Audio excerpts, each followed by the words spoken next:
임대 의무 기간이 4년인 단기 임대 사업자의 지위를 포괄 승계한 주택임대 사업자가 당해 임대주택을 취득한 후에 임대 의무 기간 8년인 장기 일반 민간 임대주택으로 변경 신고하였습니다.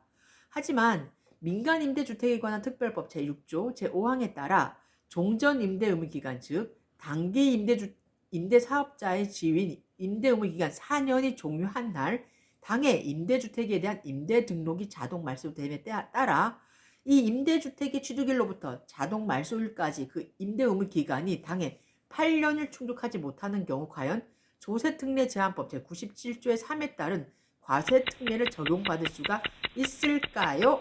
없을까요? 조세특례 제한법 제97조의 3 제1항에 따르면요. 거주자가 2020년 12월 31일까지 그리고 민간건설 임대주택인 경우에는 2022년 12월 31일까지 그리고 개정안에 따르면 2년이 더 연장된 2024년 12월 31일까지 장기 일반 민간 임대주택으로 등록을 해서 임대보증금 등 증액 제한 요건을 충족을 하면서 8년 이상 계속해서 임대한 후 양도하는 경우에 당해 임대기간 중에 발생한 소득에 대한 장기 보유 특별공제율을 8년 이상이라면 이때는 100분의 50을 적용하도록 규정을 하고 있습니다.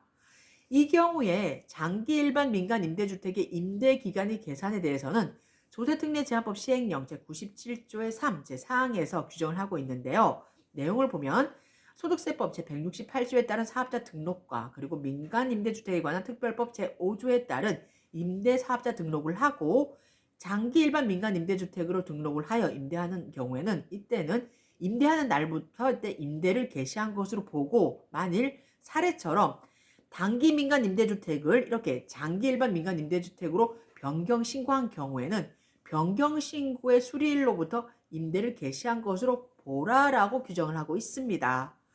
또한 조세특례 제한법 시행령 제97조의 3 제2항 제2호에 따르면요.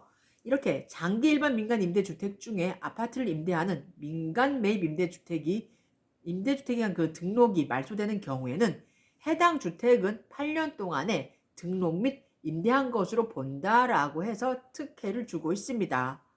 민간임대주택에 관한 특별법 제43조 제1항에서는요. 임대사업자는 임대의무 기간 동안 민간임대주택을 계속 임대한 후에 양도할 수 있도록 강제 규정을 두면서 동조 제2항에서는 민간임대사업자는 당해 임대의무 기간 동안에도 시군구청장에게 신고한 후 당해 민간임대주택을 다른 임대사업자에게 포괄해서 양도할 수 있도록 예외 규정을 두고 있습니다. 따라서 포괄 양수한 단기 임대주택을 장기 일반 민간 임대주택으로 변경 신고한 후에 그 등록이 당해 단기 임대주택에 대한 임대 의무 기간이 4년이 종료됨에 따라 자동 말소가 되어 당해 의무 임대 기간 즉 장기 일반 민간 임대주택에 대한 임대 의무 기간인 8년을 충족을 하지 못하고 양도하는 경우에는 이때 당해 해당 주택은 조세특례 제한법 시행령 제97조의 3 제2항 제2호에 따라서 8년 동안 등록 임대한 것으로 보아 조세특례 제한법 제97조의 3 제1항에 따른